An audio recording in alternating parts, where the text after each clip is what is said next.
Hi everybody, welcome to today's geography lesson. As always, please make sure that you've got a pen and a pencil and some paper so that you're ready to write things down as we go along.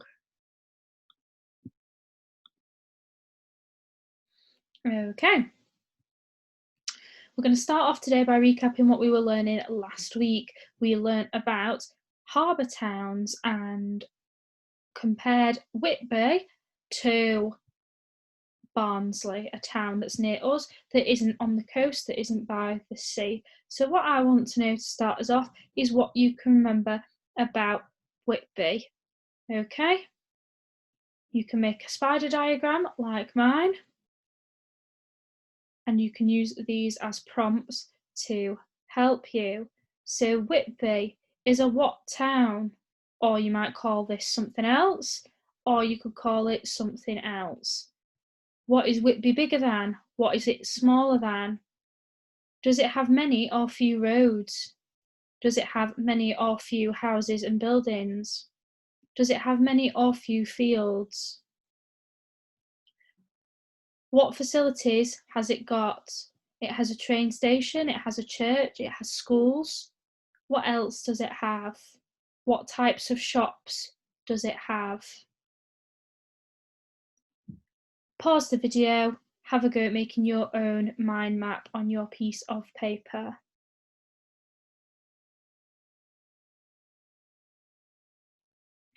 Okay, hopefully you've all managed to do a mind map for us now about Whitby. We're going to talk through these prompts so that you can see what you've got on your spider diagram that is correct. So Whitby, it is a seaside town. You could also call this a port or a harbour town. Well done if you got any of those three things. Because Whitby is a town, we know that it is bigger than a village and it is smaller than a city. Because it is a town, we know that it has many roads, it has many houses or buildings, and it has few fields. You might remember from last week that even though it has lots of roads, has lots of buildings, and it's not got very many fields, it still had more than Barnsley did, and it had less houses and less rows than Barnsley did. Well done if you remembered that. The facilities that there are in Whitby, the features and the facilities that it has a train station, a church, schools. It also has shops, like where you buy your clothes from, like Primark, things like that. It has supermarkets. It has a beach because it is a seaside town. It has fish and chip shops. It has restaurants, souvenir shops, and amusements. So those are the arcade games that you can go and play in those places. Well done if you've remembered any of those things, and fantastic mind maps. So today we're going to start off by learning about factories and offices, and then we're going to have some activities to do. So this is a factory. What's it called? A factory. Well done. Factories are where products like cars, fish fingers, and clothes are made, packaged, or traded. So they might be made there, they might get put into packages there, or they might be traded there. So other people might come and buy lots of those things to sell in their own shops. The first factory started to appear in the late 1700s. That's nearly 300 years ago. Before this, people used to work from home, but as I'm sure you can imagine, working from home can be very slow and you can't make as many products as people are wanting. So the demand, people wanting products, was very high. Factories came about because they could make more products and they could make them faster because they would have lots of people working in one room making all those things. What other things do you think are made in a factory? So they don't just make cars, they don't just make fish fingers, they don't just make clothes. I'd like you to pause the video and make a list. What other things do you think might be made in a factory?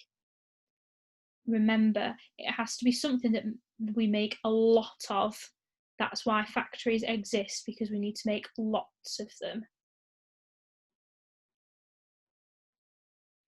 Fantastic. Hopefully you've jotted down a few ideas. You could pick any food that needs to have a package put on it, or food like fish fingers, which isn't just the fish, it's got the batter on it, hasn't it? So it doesn't just come out of the sea like that. It has to go to a factory to be turned into a fish finger. You might have said computers or TVs, things that people want lots of. Okay? There is a lot of listening today, guys, and I really appreciate you having your best listening ears on, because this is going to really help you for your activity later. Factories were horrible places to work in the 1800s. People had to work long hours, so they didn't get to go home at the end of the day. They would start really, really early in the morning and finish really late at night. They didn't earn a lot of money, and they weren't given any protective clothes to keep them safe from using machinery. So as you can see, there's two boys here that are using this machine, and they're just wearing their normal clothes. This boy isn't even wearing any shoes. So any of those clothes could get trapped in the machine because they've not been given special clothes. Children as young as 4 years old would work in these factories because they were cheap and they were small enough to fit in the machines to fix them if they broke. And that is why you can see these boys standing on these machines. And you can see lots and lots of people working in this factory here, all lined up next to each other, working on those things in that factory. Imagine that you are one of these children who has to go to work all day. I want you to make me another list this time, and I want you to write down the things that you wouldn't get to do if you had to work all day. If you had to go into work at 6 o'clock in the morning and stay there until 9 o'clock at night, what things would you miss out on? Write them down on a list. Okay, so you might have come up with something like, I wouldn't get to play with my friends, I wouldn't get to watch the TV, I wouldn't get to go to school. All those things you wouldn't be able to do if you had to work all day long. You'd be too tired. So it was really horrible in the factories, and workers weren't very well looked after. They'd get beaten if they didn't do things properly. Although some factories did provide houses that were within walking distance of the factory. So you can see here all these people living close to the factory. That's the factory there. All these houses were built so that the people that worked there had somewhere to live. And the same with this one. These are all houses, and there's the factory in the middle. Why do you think the owners of the factories wanted their workers to live so close? What benefit would that give the people who owned the factories? Why would that be a good thing? Have a think, maybe tell somebody in the room.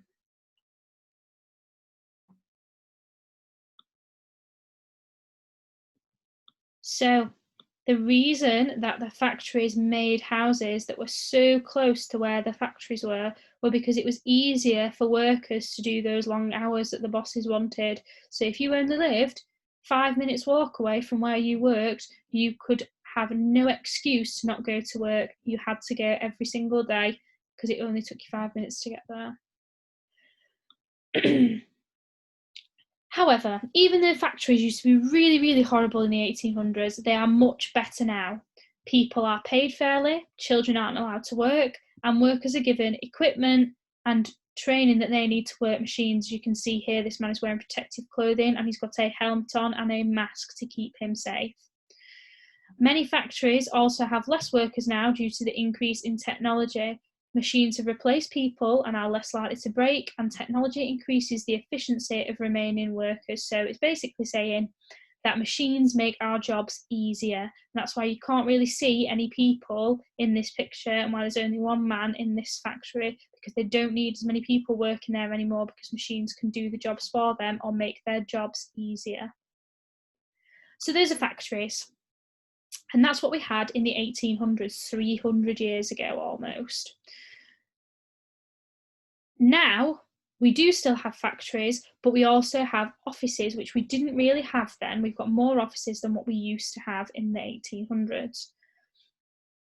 Big office buildings did not exist in the 1800s. You might have one office in a factory where the manager worked, but that was it.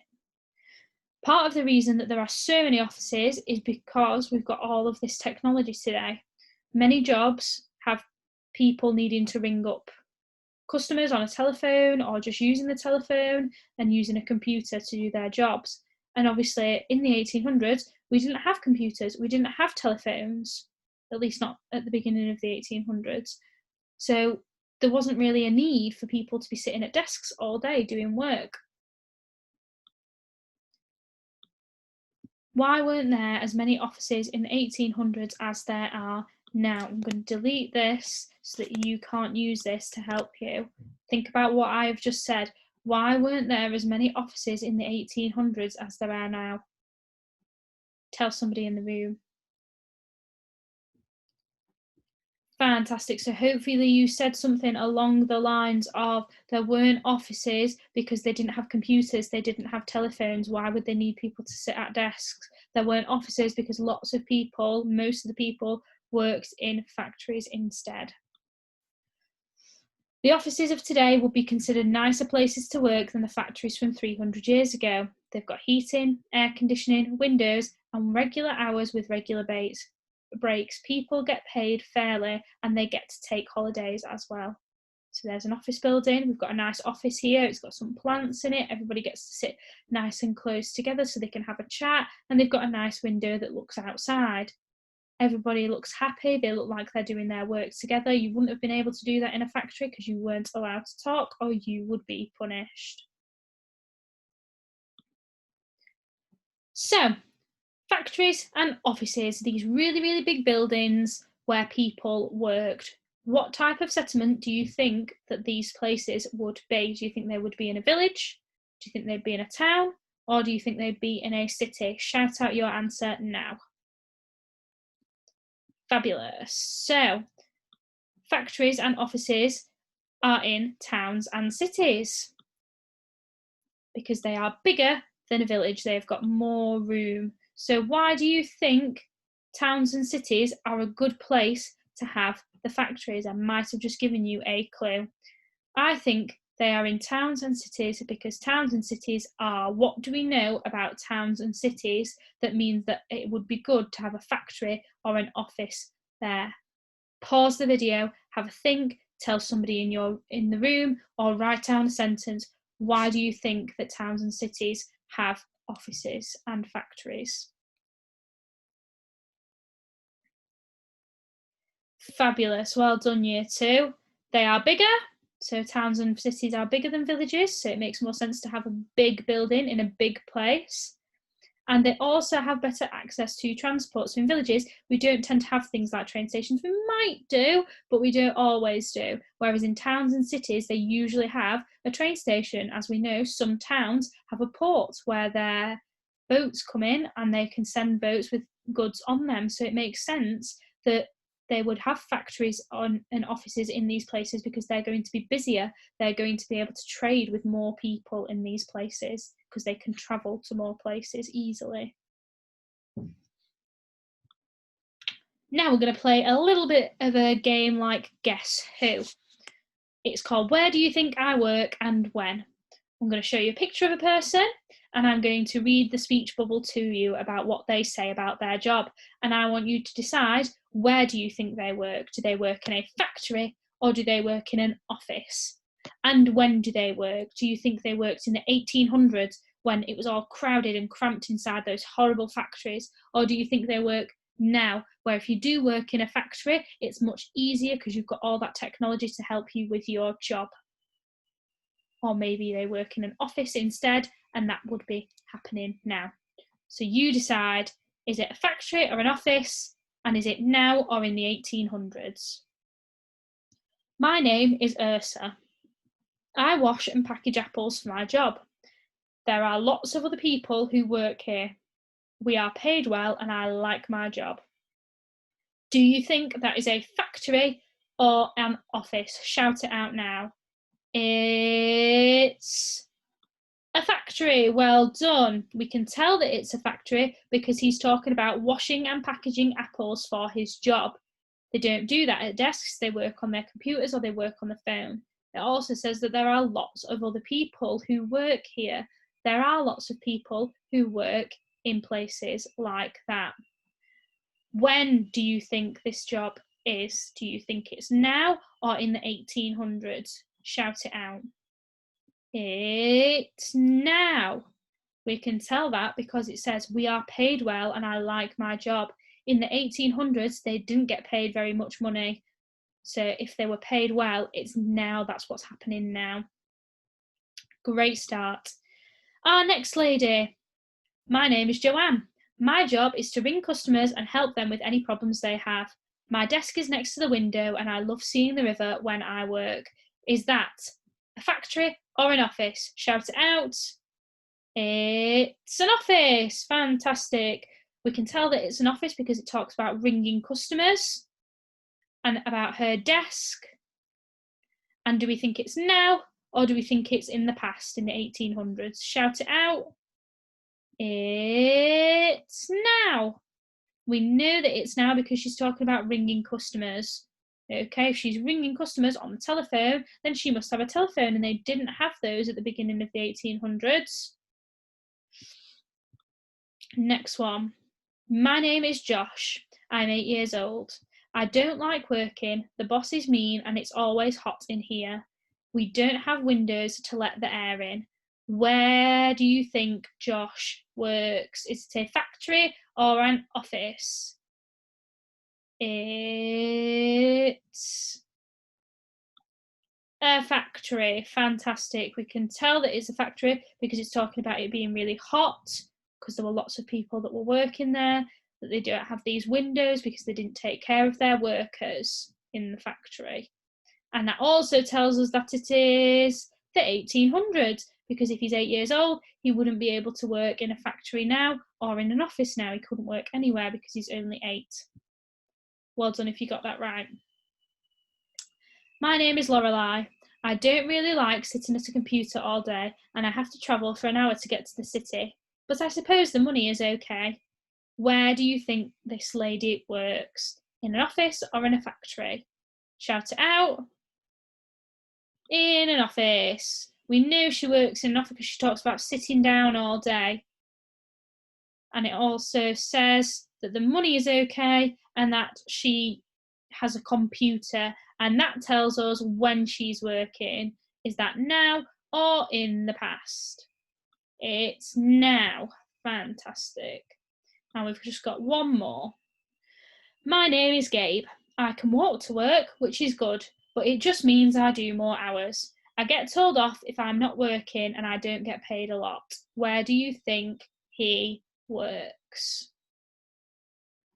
It's a factory. And when do you think he works? Is it now or in the 1800s? It's the 1800s. We know that it's a factory in the 1800s because he walks to work, which means he lives in one of those little houses near the factory. And he does lots and lots of hours. He gets told off if he's not working, and he doesn't get paid a lot of money. So well done if you spotted those clues to help you figure out where that person works and when. So the activity that I want you to do today is a bit of drama, and you're going to record yourself doing this drama and sending it into the class emails. The first thing I want you to do is imagine that you are working in a factory in the 1800s making clothes. And then I want you to clap your hands. And then I want you to imagine that it is today, it's the present, and you're at work in an office and you get to use the phone and the computer. And I want you to do a piece of drama pretending to be those workers, first in the 1800s and then in the present. And in each of those little bits of that drama, I want you to think about, what can you see? What can you hear? What can you smell? What can you feel?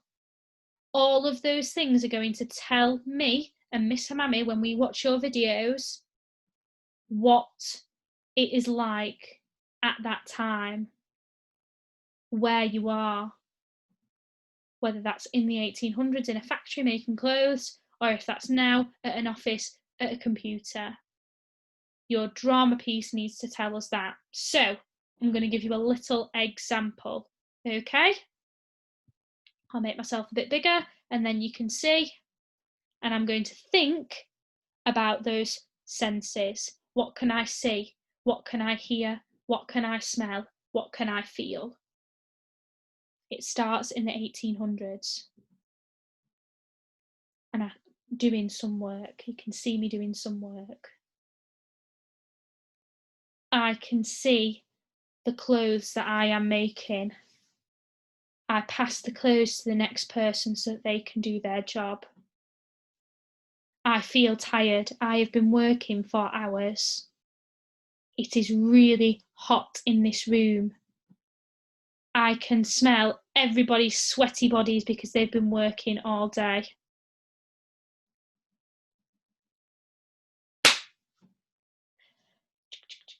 Hello? I am working in an office. I can see out of my window and it's a lovely day outside. Even though it's hot, I feel really, really cool because there's air conditioning in my office. I'm going to do my work at my computer. I can feel the keys underneath my fingers. So you're talking about what you can see, what you can hear, what you can smell, and what you can feel. That was just a really quick example, and I'm sure you're all going to be a lot better than me. So I'm going to put the screen back on now so that you can see what those senses are and remind yourself of what that task is that we want you to do. 1800s first, clap, and then tell us about the present. What is the job that you're doing? And tell me about those senses. What can you see? What can you hear? What can you smell? What can you feel? Can't wait to see you work, guys. Bye, everybody.